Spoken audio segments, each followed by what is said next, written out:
welcome back to the Independent Investor Channel. My name is Ryan. We're going to talk about one of the most basic fundamental pieces of a financial portfolio or a financial makeup, and that is a savings account.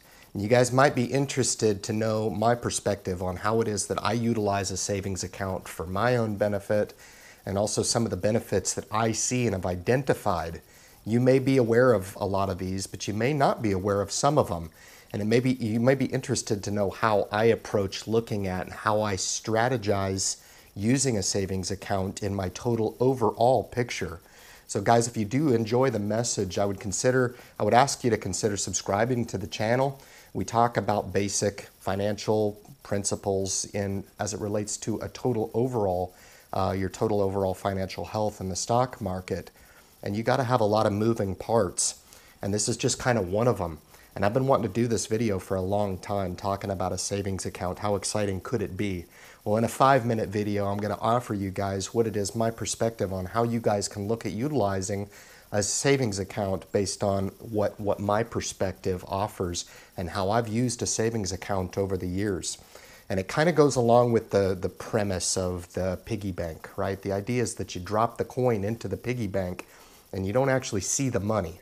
Because if you guys noticed, if you've ever put money into your purse or you've put money into your wallet, it always ends up disappearing quickly. But if you don't have access to it right away, you tend to have a more of a chance of building up that money over time. So let's kind of get started. I've got 4 things highlighted here on really some of what I use as a strategy for a savings account. And the first one being is that it is your foundation.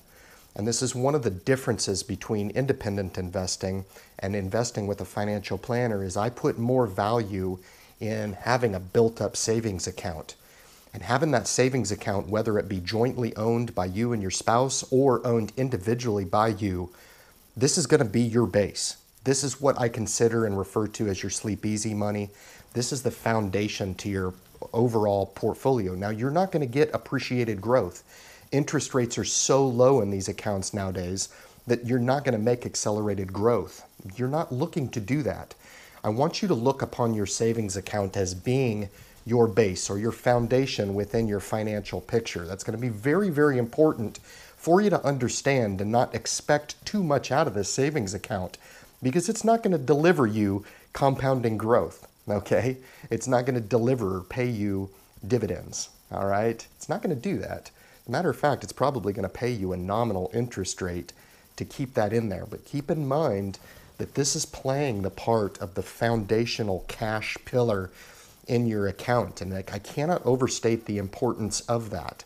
This really helps you understand and not become overexposed to the stock market. Your savings account is going to be what keeps you grounded in times of turmoil or volatility in the stock market. And this foundation piece is the absolute pillar or cornerstone on what I expect from my savings account. This is why I do it.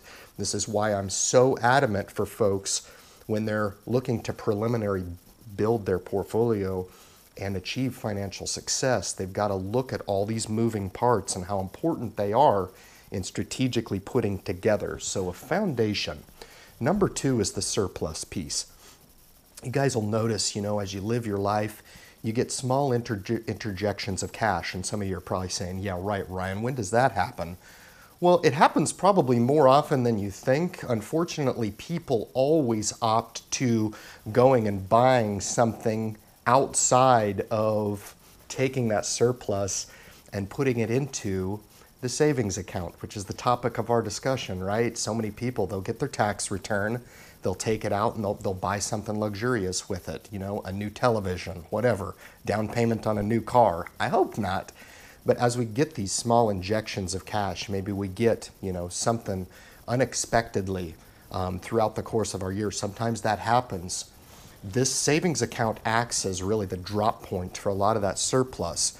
And it goes along with the mentality of paying yourself first in that account. And this is the very account that receives those surplus funds. I'll have you guys know that over the last 10 years, I've done nothing with my tax return other than drop it into my savings account and have invested that cash over time.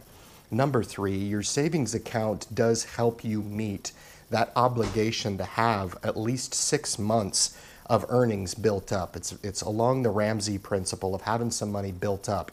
I'm a firm believer in having significantly more relative to your income. If you're one of those folks out there that are making $100,000 a year, I believe that you should have at least 25% of that put away at $25,000. Very, very important to have as much cash built up in your savings account as absolutely possible. Number 4, and this is one that may get missed all the time, is your savings account as it builds up will actually help you become more eligible for some of the banking programs or incentive programs that are out there. And it'll really help you identify with some of these benefits over here. If you've got over $50,000 of combined assets, specifically with Bank of America, which this actually qualifies to help you qualify for those higher tier programs, you'll get double points on credit cards. You'll get free ATM transactions. You'll get interest rate reductions on auto loans, home mortgages, things like that. So the incentives really start to build up. And the one that I talk about all the time is free trades, all right? And if you think that's not a big deal, just this year in free trading incentives, I've saved over $1,700. And it's this benefit right here that helps me become eligible and stay eligible for those higher tier programs. So really, really want to express that you may be starting a savings account and building it up over time a little bit and not kind of really having that forecast in the future of becoming eligible for some of these really attractive incentive programs. But that absolutely should be one of your primary goals into realizing that your savings account can make you more eligible to participate in some of those benefits programs. And just finally, I kind of want to talk about the liquidity, right? If you're part of this benefits program, the liquidity piece here can really help you in that Bank of America has ATMs all over the world. I have access to my cash, and that's one of the benefits of the liquidity piece. The second thing here is that it is FDIC insured. If you're invested in a brokerage account, individual, joint, or retirement account, those are not FDIC insured, being subject to the market, all right? Now, our goals in those accounts are different than our savings account.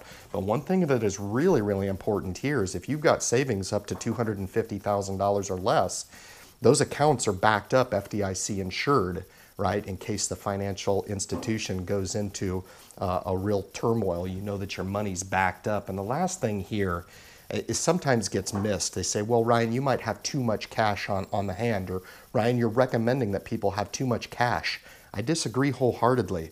I actually embrace the fact that cash in a savings account remains static. And what I mean by that is it's not subject to fluctuation. That's why I refer to it as sleep easy money. It's very, very important to think about the importance of this pillar. Now, do I recommend putting all of your assets 100% into a savings account only to remain static over your life? Of course not. That's why I talk about your portfolio in respect of different pillars.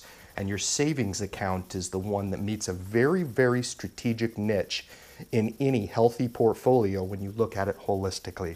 Guys, thank you so much for tuning into the message. You want to click the subscribe button and help us prescribe to the message. Share the message with anybody out there that you know looking to get some basic financial fundamental building skills. This can really help them understand that in less than 10 minutes, I've kind of identified some things that, you know, I use the savings account. It's the oldest, most boring account out there. But if you look at it from a strategic perspective, you'll agree that there's a lot of benefits that can be had by understanding how it is that you can maximize the benefits of a savings account. Guys, leave your comments at the bottom of the video and continue to share the message out there as we continue to grow the community of self-directed investors out there. I'm so excited to be bringing you guys this message, and I'm so excited that you guys are helping me build this community predicated upon this message. Guys, thank you so much for tuning in, and good luck in your investment future.